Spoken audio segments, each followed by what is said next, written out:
Bonjour à tous et bienvenue pour cette nouvelle vidéo livresque aujourd'hui où je vais vous parler d'un troisième tome qui finalise donc une trilogie. Il s'agit de Loup après tout de Jérôme Leroy. Donc c'est le troisième tome et c'est le Bataille de la douceur. Donc ça finit donc cette trilogie que j'avais beaucoup aimé le début. Et donc je fais cette vidéo pour vous parler un petit peu plus de ce que j'ai pensé donc de cette saga globalement et plus particulièrement donc de ce tome 3. Pour revenir sur l'histoire de Loup après tout, en fait, on est dans un monde post-apocalypse, à la manière d'un Walking Dead, où en fait un virus a transformé les hommes en deux types en fait de sortes de zombies. Donc là, par rapport à Walking Dead, il y a deux sortes de zombies, et de la même manière, ils veulent manger les autres humains pour aussi les contaminer, et donc on se retrouve avec un système de hordes, euh, de zombies qui déferlent sur le monde et qui transforment le monde en un monde de morts. Et donc on suit forcément des hommes et des femmes qui essayent de survivre dans ce nouvel univers avec ces nouveaux ennemis.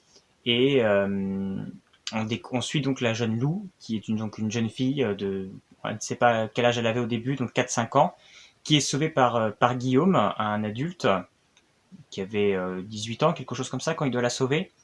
Et il va la prendre sous son aile et il va l'aider à survivre dans ce monde. Donc tous les deux vont ensemble s'entraider et grandir dans ce nouvel univers. Et donc quand le premier tome commence, Lou, on retrouve Lou qui est une ado qui a 16 ans, donc Guillaume qui a une trentaine d'années.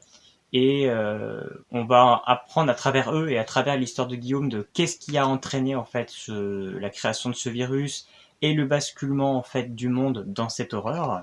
Et bien entendu, on aura donc une fin un petit peu particulière dans le tome 1, qui est assez inattendue, mais qui est assez révélée assez tôt dans le bouquin, et qui est d'ailleurs une marque de fabrique un petit peu de Jérôme Leroy, en fait, sur cette trilogie, de toujours nous révéler certaines choses un petit peu à l'avance. Et donc on a ce premier tome vraiment centré donc, sur cette relation qu'il y a entre Guillaume et Lou, et sur leur survie, et donc dans la découverte de l'univers qu'a voulu nous créer Jérôme Leroy. Donc ça, c'est plutôt le tome 1.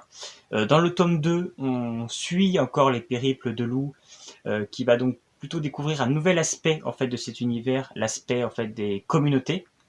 Donc à travers elle, on va découvrir une communauté, donc un groupe d'hommes et de femmes qui se sont réunis derrière des barricades, etc., pour survivre dans cet univers. Donc un petit peu à la manière de Walking Dead au début avec la saga du gouverneur, j'ai trouvé que ça ressemblait un petit peu. C'est vrai que je trouve que vraiment cette trilogie s'inspire de beaucoup de choses en fait de Walking Dead, mine de rien. Mais on est vraiment happé par l'histoire parce que les personnages sont attachants, c'est très bien écrit, l'univers est vraiment très bien dépeint, il y a beaucoup de suspense, il y a vraiment beaucoup d'émotions, donc on est vraiment capté dans cet univers, et toute la backstory de la création en fait des zombies est vraiment tellement crédible et tellement réaliste sur notre univers, sur notre monde, que potentiellement ça pourrait se passer comme ça, que j'ai vraiment été happé. Donc vraiment, j'avais vraiment beaucoup aimé le premier tome, j'avais adoré le deuxième tome. Donc j'avais très très hâte de lire ce troisième tome du Bataille de la douceur, où en fait on découvre Lou qui va partir vers cette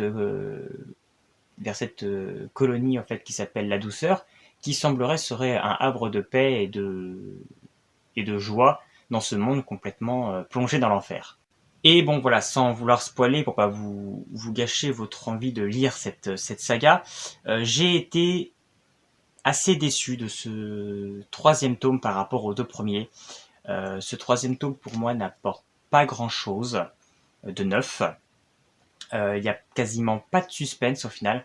On avait une scène dans le 2 qui était absolument haletante, plein de suspense et vraiment de tension. On sentait vraiment la tension et la difficulté de survivre dans ce monde et la peur de mourir à chaque instant. Il y a vraiment un moment très fort au début du deuxième tome, même si au final on se doute que c'est l'héroïne et elle va pas mourir, donc quelque part ça n'enlève rien. Mais c'est vrai que là, dans ce troisième tome, même si on sait que c'est l'héroïne et qu'elle va pas mourir, il y a quelque chose au début du tome moi qui m'a dérangé et qui me fait dire pourquoi je continue en fait à lire le livre, parce que limite dès le début du bouquin on nous révèle limite la fin du livre, et donc c'est quand même voilà, c'est comme un pavé de quasiment plus de 500 pages, donc ça me cassait ma dynamique de ma lecture. Le début m'a forcément pris. J'ai trouvé autant le tome 1 en fait dans la création du backstory, du pourquoi le C-Virus a été créé, je trouvais ça très crédible. Autant là, la solution, je trouve qu'elle est un peu tiré par les cheveux, c'est un peu surnaturel. Donc je suis pas forcément accroché à ça aussi. Donc voilà, il y a eu plusieurs petites choses qui ont fait que ce troisième tome, je suis passé à côté. Néanmoins, j'ai été content de retrouver le personnage de Lou, de comment du coup elle s'en est sortie. Toujours de retrouver en fait cette espèce d'esprit de souvenir qu'elle a avec Guillaume, qui est toujours au centre de l'histoire et qui explique en fait pourquoi cette saga s'appelle Lou après tout. Donc j'ai toujours aimé qu'en fait cette relation qu'avaient ces deux personnages est toujours restée au centre du récit. Donc ça c'était vraiment très intéressant et j'étais content de retrouver ça. Donc voilà, on retrouve la plume de l'auteur qui est vraiment très intéressante. Donc voilà, le tome est quand même intéressant, mais je trouve que il n'apporte pas réellement grand chose et c'est vraiment dommage pour cette saga qui était vraiment pour moi un coup de cœur. J'ai vraiment adoré les deux premiers tomes et je trouve que voilà, ce troisième tome n'est pas à la hauteur des enjeux qui avaient été mis en place dans les tomes précédents. Mais ça reste quand même une très très belle trilogie, je vous conseille fortement de la lire. Si vous aussi vous avez lu Lou après tout, n'hésitez pas à me laisser un petit commentaire pour me dire ce que vous en avez pensé. N'hésitez pas également à vous abonner à ma chaîne pour être au courant des prochaines vidéos qui sortiront sur d'autres livres ou films. Et on se retrouve bientôt pour une prochaine vidéo. À bientôt!